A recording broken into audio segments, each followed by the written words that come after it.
Hai Sobat Sehat Panti Waluyo, kita kembali lagi di acara Prognosa, program ngobrol santai bersama Rumah Sakit Panti Waluyo. Dan kali ini bersama saya Arinda akan menemani Sobat Sehat semuanya untuk bersama-sama membahas mengenai kesehatan. Nah, sudah di woro-woro sebelumnya, ini tema hari ini cukup menarik, apalagi banyak sekali ibu-ibu yang bertanya ke kami gimana caranya untuk vaksin, apakah boleh ditunda.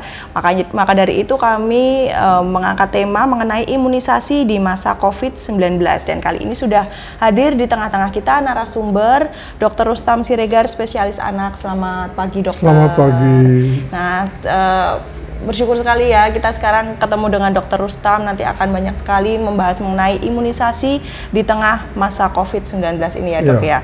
Nah, sebelum kita masuk ke materi lebih lanjut, kami dari manajemen Rumah Sakit Panti Waluyo dan juga segenap staf dan juga karyawan mengucapkan terima kasih kepada para donatur yang telah memberikan bantuan baik dana maupun barang untuk kami menghadapi pandemi COVID-19 ini. Semoga kita semuanya dilindungi Tuhan, semoga kita semuanya juga dalam keadaan yang sehat.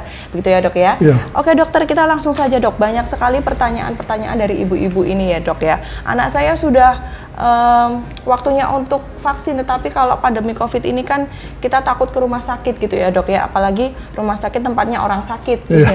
Padahal kan kita juga sudah melakukan berbagai prosedur keamanan gitu ya dok, kebersihan dan juga pengendalian infeksi, tetapi tetap saja itu juga cukup beresiko untuk anak-anak. Nah gitu, gimana ya dok ya, apakah vaksin yang sudah dijadwalkan ini bisa ditunda gitu dok? Ini sebenarnya begini, untuk pada saat pandemi COVID-19 ini, program imunisasi itu tetap harus dijalankan, tapi ada beberapa catatan. Catatan pertama ini bergantung kepada pemerintah daerah. Apakah daerah kita ini termasuk daerah transmisi lokal. Kemudian sehingga dengan demikian kita dapat menentukan kalau daerah ini daerah transmisi lokal, maka imunisasi itu dapat ditunda sampai sebulan kemudian. Oke, sebulan berarti boleh ya dok ya? Tapi kalau tidak ada daerah transmisi lokal, maka sesuai dengan jadwal harus dilaksanakan. Oke, berarti tergantung dengan transmisi lokal. Transmisi lokal dan keputusan dari pemerintah daerah, dalam hal ini nanti pemerintah daerah tingkat 2 itu kan di sini ya dinas kesehatan. Iya, dinas kesehatan, betul. Oh gitu ya dok. Kalau Solo ini termasuk yang transmisi lokal atau enggak dok? Ya sebagian sudah ada yang transmisi lokal ya. Jadi ya sudah zona merah gitu. Ya zona merah berarti memang bisa ditunda terlebih dahulu gitu ya dok ya. Ada batas maksimal nggak sih dok kalau untuk penundaan vaksin ini? Kalau batas yang dianjurkan itu sebulan. Tapi nanti kalau belum ada perbaikan mungkin bisa diperpanjang lagi. Gitu. Tapi nanti setelah keadaannya aman, kita harus melakukan catch up itu dikejar atau dioyak itu, sehingga kita mesti mencari mana-mana yang belum diimunisasi itu mesti dikejar, sehingga nanti tercapai coverage atau pencapaian angka imunisasi di daerah tersebut. Oh gitu, jadi ada kemungkinan ada yang menghilang gitu ya dok ya, ada anak-anak yang kemudian tidak diimunisasi sama sekali. Iya, belum diimunisasi, oleh karena kita di tracking ke belakang itu mana yang belum sempurna, malah mana yang belum diimunisasi itu mesti dilakukan imunisasi. Harus di tracking gitu ya dok ya. Nah itu tadi bisa ditunda sampai 1 bulan, tidak ada batas maksimal ya dok ya, tergantung nanti bagaimana kondisi pandemi ini, apakah berlangsung lebih lama atau enggak gitu ya dok ya. Mudah-mudahan dalam waktu cepat sudah ya segera berakhir gitu, jadinya kemana-mana tuh nggak takut gitu ya dok ya. Nah kalau ada pengaruhnya dok, ada pengaruhnya atau enggak kalau misalnya imunisasi ini ditunda dengan batas waktu sampai misalnya 2 bulan gitu dok? Pengaruhnya ya sebenarnya enggak ada ya, cuma perlindungannya itu kalau tepat waktu itu bisa perlindungannya maksimal. Tapi kalau dimundurkan sedikit mungkin optimal. Tapi optimal itu juga sudah terjadi perlindungan. Sudah terjadi perlindungan. Jadi tidak masalah kalau nanti misalnya harus mundur. Tidak ada istilahnya mundur, terlambat, itu nggak ada istilah itu pada imunisasi. Kalau keadaan sehat langsung dilakukan. situasinya aman langsung dilakukan. Iya, oh berarti begitu aman langsung dilakukan, ditunda sementara tidak masalah gitu ya dok ya. Baik. Kalau jenis vaksin itu apa saja yang bisa ditunda? Semuanya bisa ditunda atau hanya beberapa vaksin saja yang bisa ditunda? Ya semuanya, kalau dalam keadaan seperti itu. Tapi kan kalau misalnya kalau bayi baru lahir ya mungkin ya dilihat situasinya ya, apakah dia bugar atau tidak, ibunya sehat atau tidak, ibunya terpapar COVID atau tidak. Kalau sehat semua, ya boleh langsung dikasih hepatitis B. Oke, kalau misalnya ada terpapar COVID? Nah ini tunda dulu. Ditunda dulu juga ya dok ya? Oh oke. Baik, live Instagram ini, Sobat Sehat semuanya, live Instagram ini bisa diakses sampai 24 jam ke depan. Jadi kalau misalnya Sobat Sehat itu terlambat untuk mengikuti live Instagram, bisa langsung mengakses di @rspantiwaluyo_Surakarta sampai 24 jam ke depan, dan itu bisa mendapatkan informasi tentang imunisasi di masa COVID ini. Dan juga jangan lupa untuk mengunjungi di channel YouTube di Rumah Sakit Panti Waluyo. Dan kali ini kami juga membuka atensi dan pertanyaan melalui kolom komentar. Silahkan yang mau bertanya, silahkan ke kolom komentar di bawah ini. Dan juga tadi ada yang sudah banyak bertanya sih dok, tapi kita akan membahas materi dulu aja ya dok ya. Kalau vaksin yang disarankan untuk diupayakan tidak ditunda ada nggak sih dok? Kan tadi ditunda nggak apa-apa, tapi ada nggak yang harus dilakukan dulu, misalnya vaksin pneumonia atau yang seperti apa gitu? Itu vaksin yang melindungi penyakit-penyakit pneumonia, nah, seperti DPT ya, pertusisnya itu bisa melindungi, bisa melindungi pneumonia, kemudian HIV, ya, kemudian vaksin pneumonia itu yang disebut dengan yang disebut PCV oleh karena PCV itu ya, yang penyebabnya adalah Streptococcus pneumonia ya. Nah, itu kemudian MR, MR itu measles dan rubella, itu campak dan rubella. Nah, itu komplikasi campak itu kan bisa di pneumonia juga, ya. Sehingga itu influenza, influenza itu. Nah, berarti yang memang ke arahnya ke pneumonia kayak gitu diupayakan dulu ya dok ya, untuk saat-saat ini gitu ya dok ya. Kalau mundur gitu nggak apa-apa dok? Ya itu tadi, mundur tuh bisa. Kalau dalam keadaan sudah aman, baru di catch up. Oke dok, baiklah. Kalau misalnya gini dok, vaksin di masa pandemi ini kan pasti juga kita punya prosedur khusus gitu ya dok ya. Ada prosedur khusus apa dok yang kira-kira dari keluarga itu bisa mengupayakan, atau dari rumah sakit juga harus mengupayakan, itu seperti apa dok? Ini syaratnya kalau mau dilakukan imunisasi itu ada sebaiknya tidak disatukan dengan pemeriksaan pasien yang sakit. Jadi ada ruangan tertentu atau mungkin ada hari tertentu. Kemudian ruangannya juga luasnya cukup, ventilasinya cukup, ya. Sehingga kemudian yang mendampingi anak ini juga mesti melakukan anjuran pemerintah seperti physical distance atau social distance atau memakai masker, ya. Itu.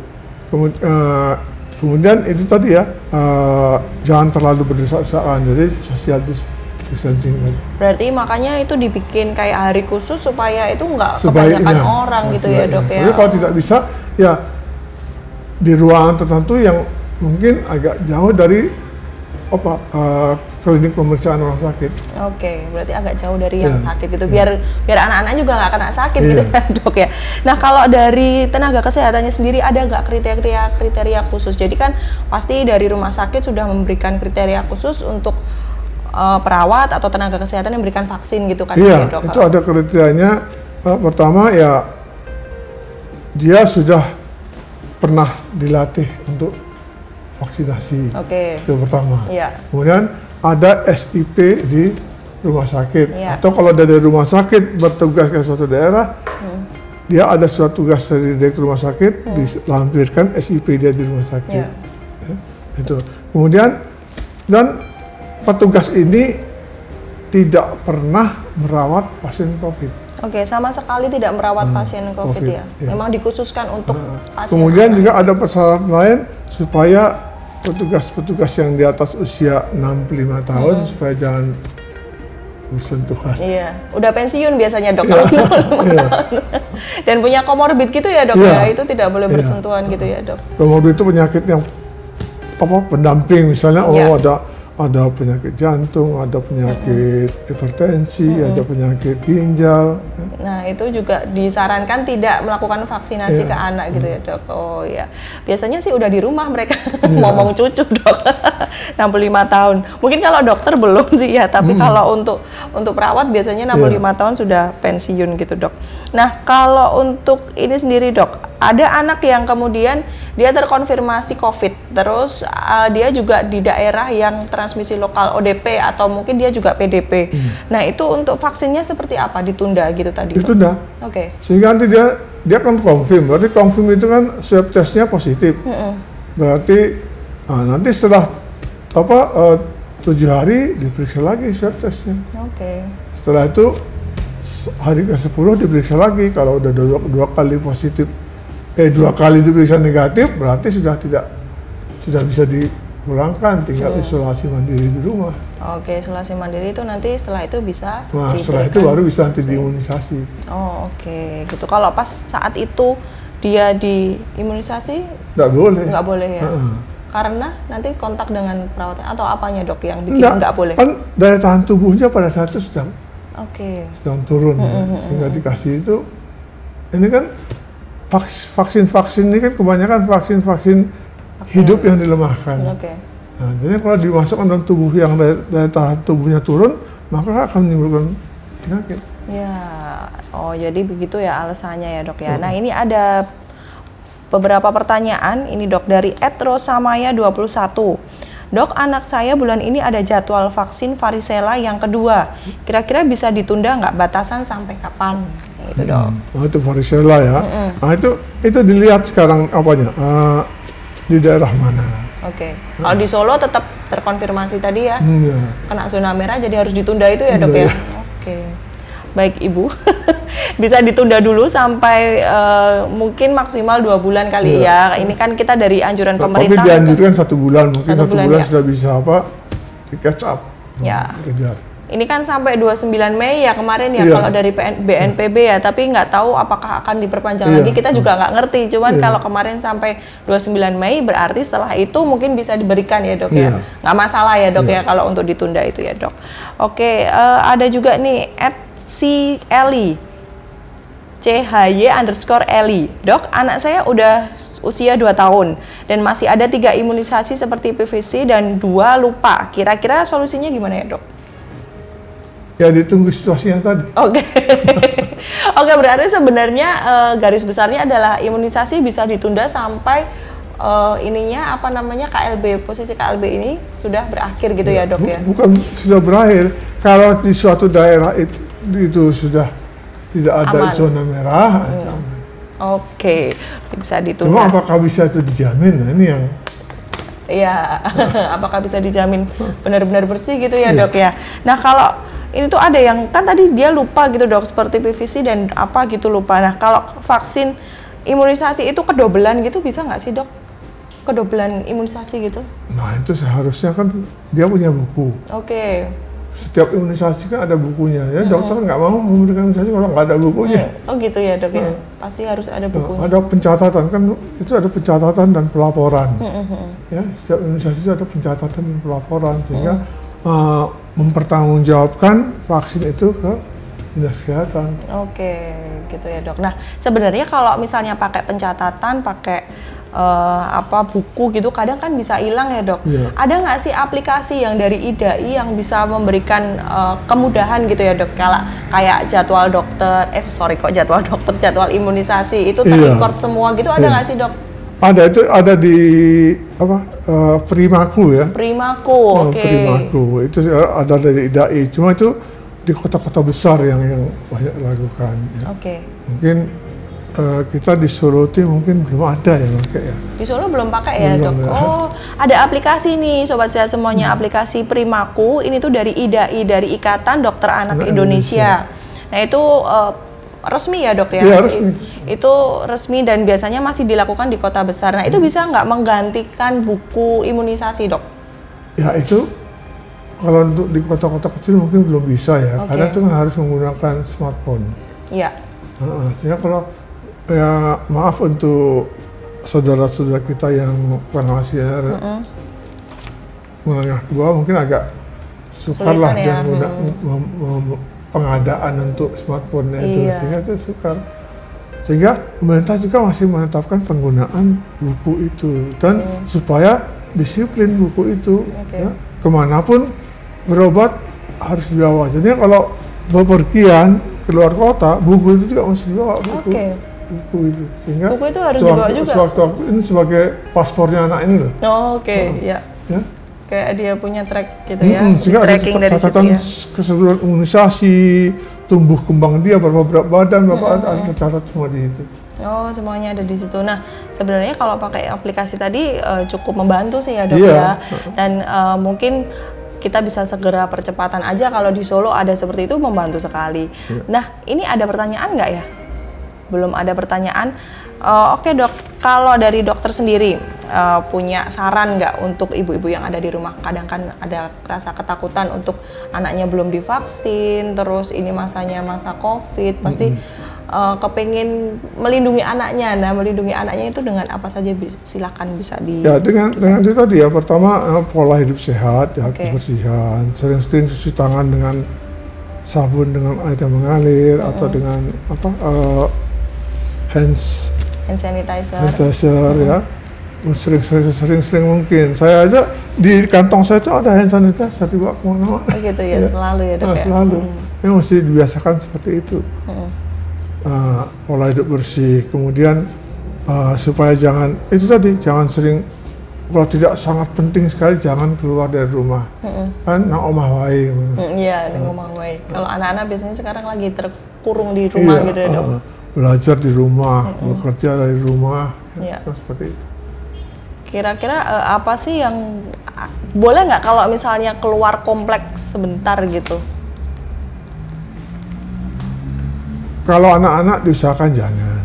Tapi kalau kita mungkin terpaksa karena mungkin untuk membeli obat ke apotek atau untuk membeli bahan makanan pokok, itu mesti dengan apa ya? Dengan penuh kehati-hatian dengan memakai masker, dengan menutup kepala, mungkin pakai sarung tangan. Gitu ya. Nanti pulang juga langsung mandi gitu ya, nggak pulang sebelum masuk rumah sepatu dibuka, apa semua cuci tangan. Di depan rumah itu kita mesti ada tempat cuci tangan. Iya benar-benar. Kalau biasanya kan sekarang nggak ada sih dok, tempat cuci tangan biasanya kan masuk ke rumah. Itu dibiasakan. Ada kalau saya di rumah memang ada keran di depan itu, udah ada sabun cair. Iya sih, sekarang sudah jarang nih kayak gitu dok. Kalau perlu mesti pulang langsung mandi. Betul. Nah, kalau misalnya dok untuk bayi baru lahir tadi sudah dibahas ya dok ya, diberi vaksin kalau bayinya bugar. Ibunya tidak ada terpapar COVID ya, mungkin rapid testnya negatif ya, itu tidak terpapar, berarti tidak terpapar COVID, dilakukan tindakan biasanya kalau itu dioperasi seksesarian atau operasi spontan, anaknya bugar, itu bisa langsung diberi hepatitis B. Kalau enggak nanti ditunda dulu. Dok, kalau ini tadi sudah ngomongin di rapid gitu loh, kalau anak itu bisa nggak sih di rapid test itu dok? Bisa ya. Untuk ukuran anak juga bisa di rapid test. Kalau misalnya sudah ada dia positif gitu terus langsung masuk jadi ODP gitu juga ya dok ya kalau anak? Ya bergantung, ada klinisnya enggak. So nanti kalau semua masuk rumah sakit itu penuh. Iya sih dok, karena kemarin itu ada di sosial media itu ada ini anak-anak yang sudah kena terus dia kayaknya nggak ada gejala gitu tapi dia dibawa ke rumah sakit, ya kasihan juga sih kalau anak-anak sampai terkena gitu ya dok ya. Suatu lebih baik mencegah daripada mengobati. Iya, lebih baik mencegah. Kalau mencegahnya tadi berarti pakai yang vaksin pneumonia tadi dok. Pas lagi itu enggak untuk mencegah COVID, bukan itu. Bukan ya? COVID itu vaksinasi sampai sekarang belum ada, masih taraf penelitian, taraf percobaan ya, masih belum. Untuk supaya jangan terjadi komplikasi yang berat sehingga imunisasi yang penyakit yang menimbulkan komplikasi ke paru-paru tadi, ini mesti dilakukan. Oke, berarti bukan untuk apalagi untuk ya? 2019 kemarin ya, angka pencapaian itu untuk DPT 3 ya dan MR itu di bawah 90%. Oke, di bawah 90%. Sehingga berarti terjadi kejadian luar biasa kalau tidak dilakukan imunisasi. Oke, nanti ada beberapa populasi yang kemudian dia kena itu tadi ya, rubella misalnya kayak gitu ya? Iya, kemungkinan bisa terjadi itu. Iya. Jadi vaksin sendiri sebenarnya melindungi populasi juga ya, Dok? Iya. Oke, Dok. So, itu tadi kenapa mesti di atas 90%? Kalau tercapai coverage di atas 90% pencapaian, misalnya penduduk di suatu daerah ini yang anak-anak yang mesti diimunisasi 500 orang. Iya. Nah, tercapai 100 gitu lah ya, 100 misalnya. 100, tercapai 95 orang. Nah, ini sudah dianggap bisa melindungi. Oke, gitu ya, Dok. Ya, 5 orang ini bisa terlindungi. Tapi kalau di bawah 90%, nah itu masih belum bisa terlindungi. Itu gitu yang disebut dengan herd immunity. Oke, itu nanti bukan dimaksimalkan 100%, tapi untuk 5% aja bisa terlindungi ya, Dok? Iya. Sebab kadang-kadang untuk pencapaian itu ya jarang bisa terjadi 100%. Padahal kalau PIN mungkin ya, Pakaian Imunisasi Nasional bahkan bisa lebih dari 100%. Oh gitu. Nah itu kenapa? Karena penduduk yang dari luar diimunisasi di sini. Oh oke. Nah, kadang-kadang kita heran, kok bisa di sini 105%? Lah ya. Nah itu penduduk yang lagi berpergian kan di stasiun kereta api, di terminal bis itu dalam PIN kan? Iya. Nah, bukan imunisasi nasional, sehingga bisa tercapai seperti itu. Oh iya, berarti cukup melindungi. Tapi kalau program itu jarang bisa tercapai 100%. Ya diharapkan yang bisa 100%. Ya. Tapi kalau saya di atas 90% itu sudah herd immunity. Oke, herd immunity. Oke, ini Dok, ada pertanyaan lagi dari @c_eli. Dok, apa ada dampak ketika imunisasi PVC tidak diambil? PCV atau PVC sih, Dok? PCV ya? PCV. Itu yang pneumococcus. Yang pneumonia. Yang PCV kalau tidak diambil itu gimana, Dok? Ada pengaruhnya nggak? Ada dampaknya nggak? Nah itu takut terjadi kejadian luar biasa. Oke. Nah jadi khawatirkan terjadi kejadian luar biasa penyakit. Jadi memang harusnya diambil gitu ya, Dok ya, supaya tidak terjadi kejadian luar biasa. Oke, nah ini cukup menarik. Mungkin kalau ada yang mau bertanya lagi, tetapi waktunya memang sudah terbatas ya, Dok. Kalau misalnya mau tanya lagi, silakan nanti melalui kolom komentar, nanti akan dijawab setelah acara live ini. Dan jangan lupa untuk mengakses live Instagram ini sampai 24 jam ke depan. Dan juga mengunjungi di channel YouTube Rumah Sakit Panti Waluyo. Dan terima kasih Dr. Rustam untuk informasi kali ini. Ada nggak saran lagi, tips yang jitu gitu, Dok, untuk Sobat Sehat semuanya untuk terkait vaksin ini? Ya, bukan hanya vaksin ya. Kupasan ya, Dok? Mengenai COVID ini ya. Oke, boleh. Saya menghimbau untuk kita semua ya, supaya betul-betullah kita mematuhi aturan pemerintah. Ya. Kalau tidak boleh keluar ya di rumah saja, kerja di rumah. Ya. Kalau tidak terpaksa jangan keluar. Ya. Kemudian pakai masker, mana-mana pakai masker. Ya. Pulang ke rumah, cuci tangan, buka sepatu, ganti pakaian, terus langsung mandi. Iya, itu ya, Dok ya. Supaya semuanya terlindungi gitu. Ya. Oke, terima kasih Dr. Rustam. Dokter boleh diberitahu kapan jadwal untuk telemedicine ini? Juga dari Rumah Sakit Panti Waluyo ada jadwal juga untuk telemedicine. Jadi Bapak Ibu semuanya, orang tua nggak perlu ke rumah sakit. Kalau ingin berkonsultasi bisa secara online, nanti bisa lewat video call di aplikasi WhatsApp. Iya, di telemedicine, Dokter. Saya juga telemedicine setiap hari jam 4 sampai jam... Setiap hari ya, Dok ya? 17.15. Oke. Jam 16 sampai 17.15, hari Senin sampai Jumat. Senin sampai Jumat.